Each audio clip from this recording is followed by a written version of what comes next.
On this day in Tudor history, the 1st of January 1515, 52-year-old Louis XII of France died.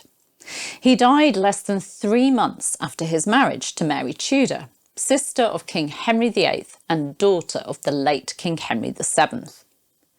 Louis had been suffering with gout for several years, but a particularly severe case had been afflicting him over that Christmas.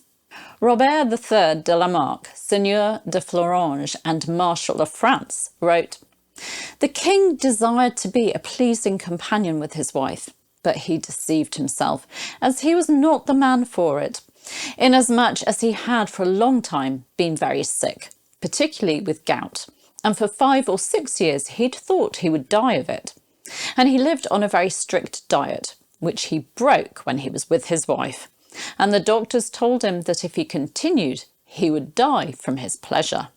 The French people believed that Louis's marriage to the 18-year-old Mary led to him overexerting himself. But Louis had wanted a son. His first marriage to Joan of France had been childless, and he'd actually had it successfully annulled because of that. Then his second marriage to Anne of Brittany, widow of Charles VIII of France, had resulted in many pregnancies, but only 2 surviving daughters, Claude and Renée. Mary was Louis's last chance of having a son.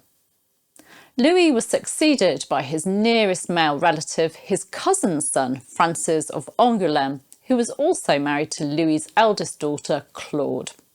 Francis was crowned King Francis I of France on the 25th of January 1515. Louis was laid to rest in the royal mausoleum at the Basilica of Saint-Denis, just north of Paris, alongside his second wife, Anne of Brittany.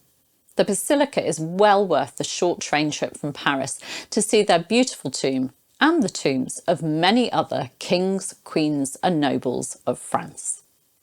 I'll see you tomorrow. Take care. Bye-bye.